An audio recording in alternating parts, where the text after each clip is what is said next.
From your breaking news and weather authority, this is 13 Wham News at 6. Now and it was the bloodbath. Most definitely he was trying to kill me.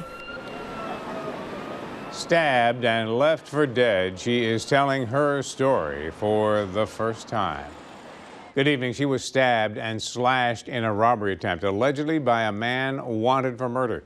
For the first time, we hear from one of the victims tied to the manhunt of Joseph Miles. She tells her incredible story to 13 Wham's Jane Flasch, who joins us now in the newsroom with more. Jane?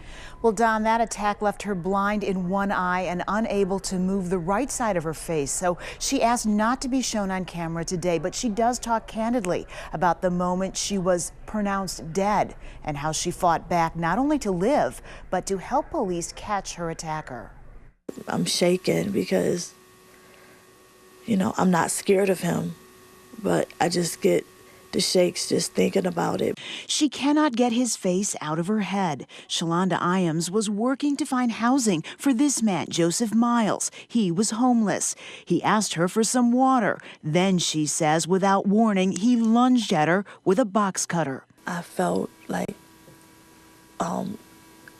blood coming from my forehead. He cut me right above my forehead. He slashed across the eyes there and the blood started running down, so it's kind of hard to see. He cut me 7 times and he sliced my throat. So most definitely he was trying to kill me. Iams fought so hard, her attacker eventually fled, alone in the room, bleeding. I lost a lot of blood, it was the bloodbath. She fished in her purse for her cell to call 911. She remembers the sirens, then a feeling she describes as falling. They had pronounced me dead. I heard everything that they were saying. And, I remember them cutting my clothes off and everything, and they thought I was dead. They pronounced her dead at one point, EMTs, kept her alive.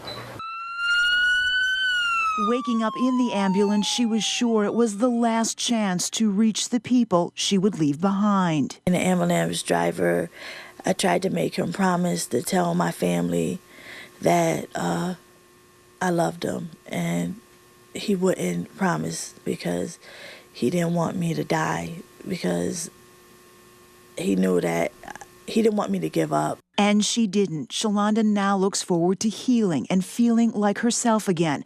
But her recovery has already surprised doctors. Her resolve impressed police. Before losing consciousness, she rifled through files for the housing application bearing the name Joe Miles. I was holding my neck to try to stop the bleeding. And then I went to get his information if I can give to the police when they came. Why did you look for the information? What were you thinking? Because I wanted everyone to know who did that to me. Now, with that clue, police could immediately tie this crime with a murder and an assault the night before. The motive for this attack, we are told, was money for the suspect to allegedly get out of town. But Shalonda Iams says he never even asked her for money. Joseph Myers was arrested on Tuesday night. Don. All right. Hey, thank you, Jane, for that story and for telling it so well, bringing us right into the emotions of it.